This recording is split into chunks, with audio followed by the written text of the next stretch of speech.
Damai sejahtera Allah yang melampaui segala akal, itulah yang menyertai hati dan pikiranmu di dalam Kristus Yesus.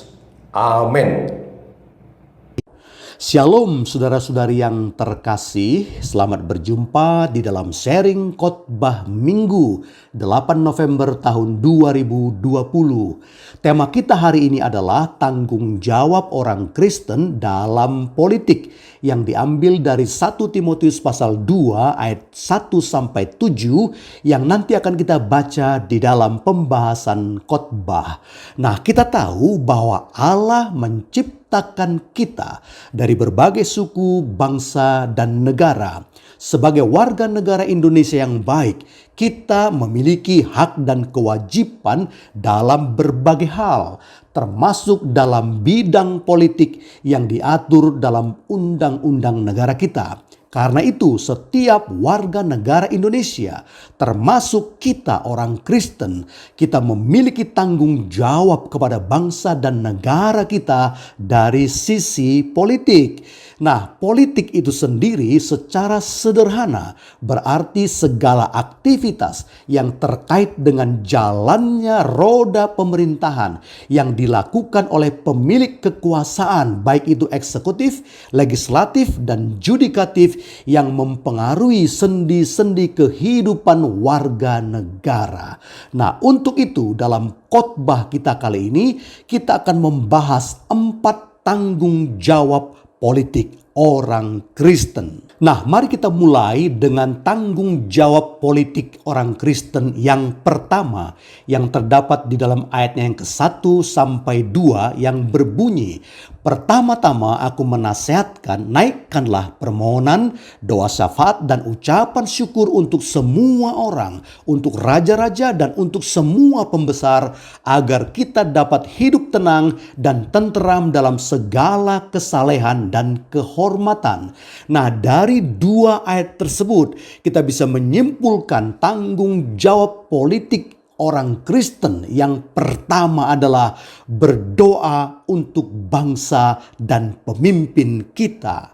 Nah, berdoa yang dimaksud seperti di ayat 1 tadi adalah menaikkan permohonan, berdoa syafaat untuk orang lain, dan ucapan syukur. Nah, untuk siapa kita berdoa? Itu dijelaskan di ayat 1 dan 2, yaitu untuk semua orang, untuk raja-raja, dan untuk semua pembesar. Nah, dalam konteks kita bangsa Indonesia, ini berarti kita berdoa untuk seluruh bangsa atau rakyat Indonesia dan juga untuk para pemimpin Indonesia, mulai dari pemerintahan di pusat yaitu presiden dan menteri-menterinya, juga sampai di pemerintahan di daerah seperti gubernur, bupati, camat, lurah, dan seterusnya. Lalu untuk apa kita berdoa bagi bangsa dan para pemimpin bangsa kita? Hal ini dijelaskan dalam ayat yang kedua yang mengatakan agar kita dapat hidup tenang dan tenteram dalam segala kesalehan dan kehormatan dalam negara kita.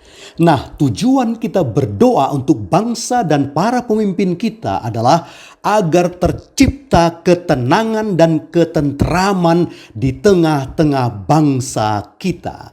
Dengan kata lain, ketenteraman dan ketenangan bangsa kita sangat-sangat bergantung pada doa kita sebagai orang Kristen. Seperti kata firman Tuhan di bagian yang lain, yaitu Yeremia 29 ayat 7 yang mengatakan, usahakanlah kesejahteraan kota di mana kamu aku buang, dan berdoalah untuk kota itu kepada Tuhan, sebab kesejahteraannya adalah kesejahteraanmu. Puji Tuhan, kita punya tanggung jawab untuk berdoa bagi kota kita, bagi wilayah kita, di mana kita tinggal, supaya di situ ada kesejahteraan.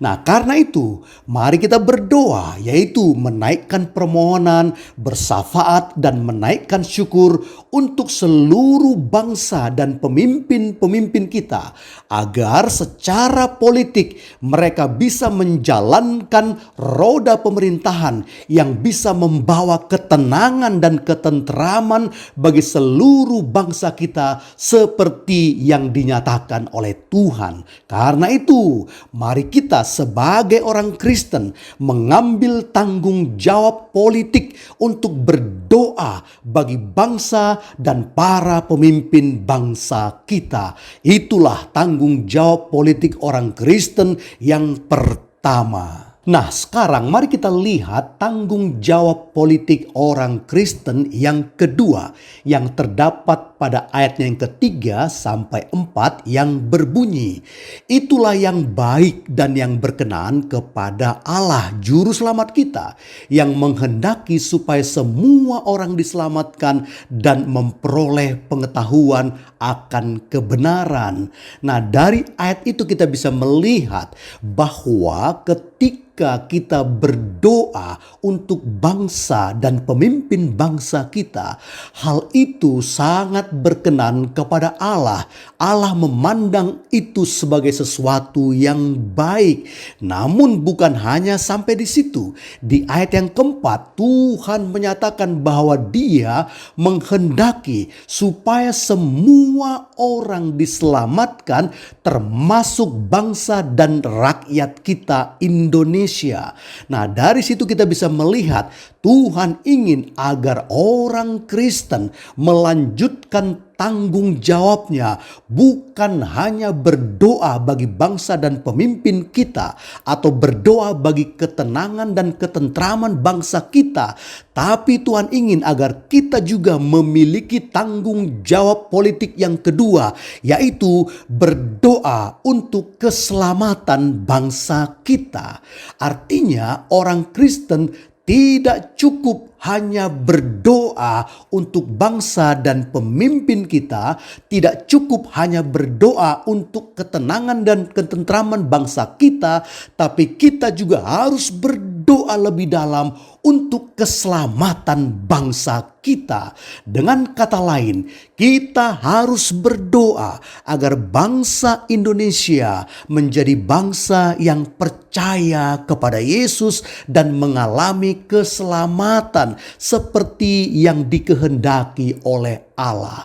Kita harus mulai menabur dalam doa kita agar rakyat Indonesia bisa mendengar berita Injil dan menerima keselamatan dalam Yesus, sehingga menjadi bangsa yang hidup dengan nilai-nilai Kristiani yang diajarkan oleh Yesus. Dengan demikian kita harus menyadari bahwa keselamatan bangsa kita sangat bergantung pada doa kita orang Kristen. Karena itu, berdoa bagi keselamatan bangsa kita adalah tanggung jawab politik setiap orang Kristen, termasuk kita yang ditempatkan oleh Tuhan tinggal di tengah-tengah bangsa yang kita cintai ini. Mari kita berdoa untuk keselamatan bangsa kita.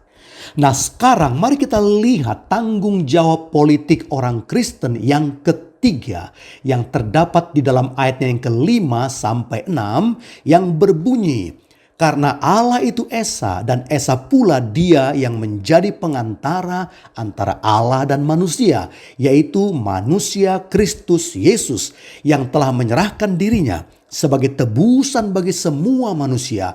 Itu kesaksian pada waktu yang ditentukan. Nah, kalau kita lihat ayat yang ke-5 tadi, di situ dijelaskan bahwa hanya Yesus satu-satunya yang Esa, yang bisa menjadi pengantara antara Allah dan manusia, karena Dia sepenuhnya Allah dan Dia juga sepenuhnya manusia. Kalau Yesus hanya Allah saja dan bukan manusia, maka Dia tidak bisa menyerahkan dirinya sebagai tebusan bagi semua manusia. Karena sebagai Allah, Dia tidak punya darah yang bisa dicurahkan untuk menebus dosa-dosa manusia. Karena sebagai Allah saja, Yesus tidak bisa menyucikan dosa kita dengan darahnya. Karena dia tidak punya darah. Nah, sebaliknya, kalau Yesus hanya manusia saja dan bukan Allah, meskipun sebagai manusia dia punya darah, namun sebagai manusia saja dia tidak akan sanggup memikul dan membayar dosa-dosa kita di atas kayu salib. Karena tidak mungkin seorang manusia bisa melakukan itu sendiri di atas kayu salib. Puji Tuhan, dia adalah Allah dan dia juga adalah manusia sepenuhnya. Nah, Yesus Juru Selamat itu adalah pengantara kita. Dia adalah sosok Allah dan manusia. Dan dikatakan di ayat yang ke-6 bagian terakhir, itu kesaksian pada waktu yang ditentukan. Nah, artinya dari sini kita bisa menyimpulkan bahwa tanggung jawab politik kita sebagai orang Kristen tidak hanya sampai berdoa untuk keselamatan bangsa kita, tetapi tanggung jawab kita yang bersifat politik yang ketiga, yaitu bersaksi tentang Yesus Juru Selamat kita. Nah, kalau tanggung jawab politik kita yang kedua tadi, kita berdoa supaya bangsa kita selamat, maka dalam tanggung jawab kita yang ketiga ini, kita melanjutkannya dengan bersaksi tentang Yesus atau mengabarkan Injil tentang Yesus agar bangsa kita diselamatkan menjadi bangsa yang percaya kepada Yesus, sehingga bangsa kita menjadi bangsa yang diberkati oleh Tuhan lebih dalam lagi. Nah, sebagai orang Kristen, kita punya tanggung jawab politik agar bangsa kita menjadi bangsa yang pengikut Yesus, sehingga suatu saat kita berharap para pemimpin-pemimpin bangsa kita ini adalah orang-orang yang percaya Yesus, orang-orang yang takut akan Yesus, sehingga bangsa kita ini menjadi bangsa yang semakin diberkati dengan ketenangan dan ketentraman seperti yang tadi dijelaskan dalam ayat yang kedua. Karena itu, marilah kita sebagai orang Kristen mulai bersaksi tentang Yesus Juru Selamat kita di tengah-tengah bangsa dan rakyat kita Indonesia. Puji Tuhan.